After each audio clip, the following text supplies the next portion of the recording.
Salut à tous, bienvenue sur notre émission La Découverte. Aujourd'hui, nous sommes avec Kenom Didier, le promoteur de l'entreprise Cordial Manufacture. Monsieur Kenom, bonjour. Bonjour monsieur. J'espère que vous allez bien. Très bien, c'est bon. Tu es Kenom Didier, Oui, monsieur. le promoteur de l'entreprise Cordial Manufacture. Ok. Est-ce qu'on peut avoir encore une idée beaucoup plus claire de ce que c'est Cordial Manufacture? Ok, d'accord. Merci beaucoup. Bien évidemment. Comme vous l'avez dit tout à l'heure, ici c'est monsieur Kenom Didier. Cordial Manufacture est une entreprise béninoise qui est spécialisée dans la cordonnerie générale et la maroquinerie. Ok. Et comme produit, Oui. nous fabriquons et commercialisons les chaussures. Pour hommes, pour femmes et pour enfants, à base de cuir, de simili-cuir ou de toute autre matière voulue par le client, le consommateur. Wow. Depuis combien de temps tu es dans cette activité? Depuis quand tu as commencé? Bon, pour dire vrai, cette aventure a commencé, je dirais, il y a de cela 7 ans, bientôt 8 ans. 7 ans. Bientôt 8 ans. En ce moment, tu avais quel âge déjà ou tu étais en quelle classe? En ce moment, j'étais en 4e. En 4e. Et tu as reçu une formation pour ça ou tu t'es auto-formé? En vrai, je n'ai pas reçu une formation particulière, c'est un don. Que voilà, j'ai su vite capter cela et j'ai dû commencer à m'exercer dedans petit à petit. En tout cas, d'une manière ou d'une autre.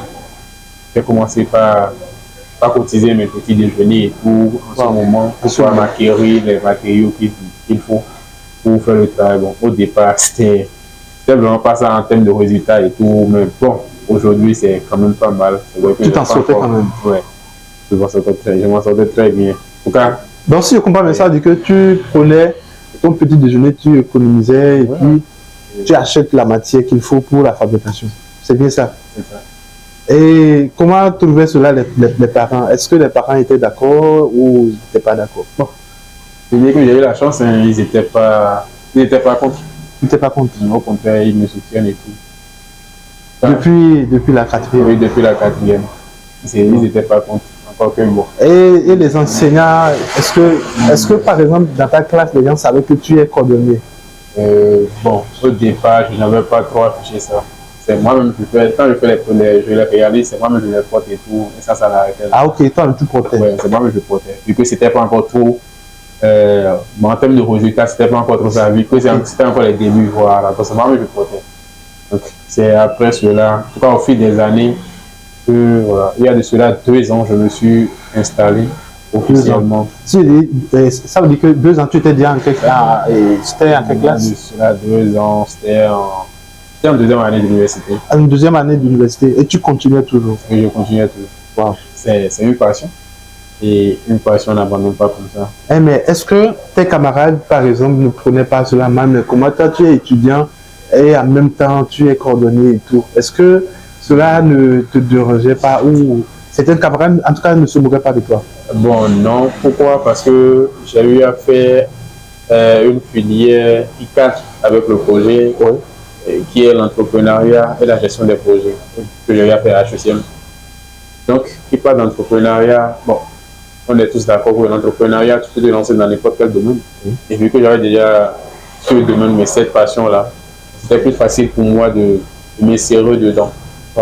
Donc, c'était, en tout cas, ça m'a beaucoup aidé. Et ça continue de m'aider, bien sûr, puisque voilà, au moins grâce à ça, je subvenais à beaucoup de mes besoins et j'avais eu pas mal de relations et tout, que ce soit au niveau des professeurs, au niveau des promoteurs d'école. Donc ça veut dire que tu vendais tes produits déjà à partir de la classe de première, je dirais, même seconde. Là, en ce moment, c'était un peu déjà bon, et puis voilà. Il y avait mes amis à qui je réalisais des chaussures et tout. Donc, à partir de l'université, là, c'était là où je suis allé plus vers les professeurs. Où je confectionnais les chaussures pour les professeurs. Wow. Dis-moi, comment tu arrives à gérer les études et ton activité? Est-ce que ton activité ne t'empêchait pas d'étudier? Bon, pas en tant que tel. Pas en tant que tel.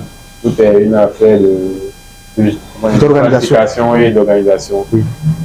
Encore que voilà, à l'université, tantôt on fait cours dans la matinée, c'est la soirée pour travailler, tantôt on fait cours dans la soirée, c'est cours dans la matinée pour travailler. Tantôt aussi ça arrive, que je commence pas à travailler, on a cours toute la journée, donc ça fait à partir de 18h pour finir à 2h du matin, 3h du matin. Waouh, donc ça veut dire que tu profitais énormément de ton temps. Justement. Tu ne laissais pas le temps passer. Justement. Waouh. On peut voir quelques réalisations que tu as eu à faire. Bon, vous avez même la chance, puisque là, je suis en pleine conception. Voilà. Je viens de finaliser cette œuvre-là. C'est un ensemble de chaussures et de sacs. C'est le sac qui est toujours en cours de réalisation. Là, puis voilà. Bon, en prenant cette œuvre, ça a parcouru au moins 12 ateliers. 12 ateliers comment? C'est-à-dire 12 différentes prises de main, quoi. En allant de, comment dire, la sélection du cul, du décalcage, de l'assemblage, tout et tout, avant d'être là. Là, c'est déjà assemblé et tout, et c'est consommable. Et comme vous pouvez le constater, à l'intérieur, il y a la marque là qui est inscrite dedans. Oui, la marque, voilà, Made in Benin. Oui. Parce que j'ai une grande vision pour la marque, pour mon pays. J'adore mon pays. Donc, partout où je suis, partout où je passe, je suis fier de le représenter. Wow. Avec ta marque. Voilà, justement. Et c'est à cause de cette vision que j'ai pour la marque que je me dis, peu importe les obstacles qu'il y aura, je ne vais pas lâcher. J'irai au bout.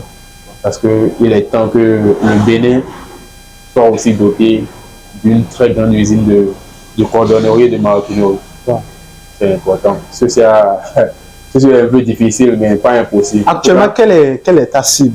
C'est-à-dire les clients que tu utilises?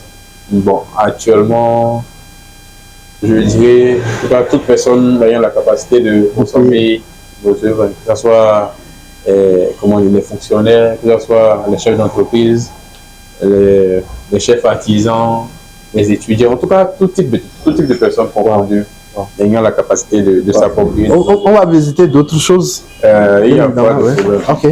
Quelques-unes de nos réalisations. Oui. Par exemple, ça, c'est une chaussure pour femmes. Et qui déjà avec 12 000, vous l'avez. Wow. Déjà avec 12 000, vous l'avez. Il y a aussi, voilà, là aussi, c'est un motif pour femmes. Pour femmes aussi. Ah, oui, oui. On dirait ça vient de l'extérieur. Tout est fabriqué ici. Wow. En même temps, tout est made in Benin. Wow. Bon, là, vous pouvez constater tout le soin qu'il y a autour et tout ce qu'il faut. Ça, c'est de la classe. C'est pour dire que nous sommes capables ici. Et ça? On n'a forcément pas besoin d'importer. Là, c'est une chaussure pour homme. C'est un modèle pour homme qui peut aller sur n'importe quoi. Par exemple, Boumba, Tien et tout. Tu fabriques les sacs aussi, c'est ça? Ouais. J'avais commencé par là et tout. Et c'est à combien par exemple tout ça? Donc, pour ce sac-ci, c'est à 20 000. Et ceci? C'est pratiquement au même prix. Au même prix. C'est réalisé aussi. Oui, 20 000 fois. Voilà. Wow. Là aussi.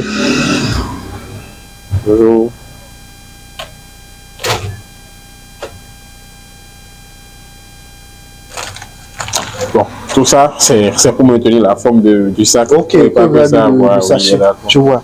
Merci beaucoup. On peut visiter? Oui, pas de problème. C'est toi qui fabriques tout ça? Oui, c'est moi qui fabrique tout ceci. Oui. Je fais les bracelets, par exemple, ce sont les bracelets qui sont ici. Oui.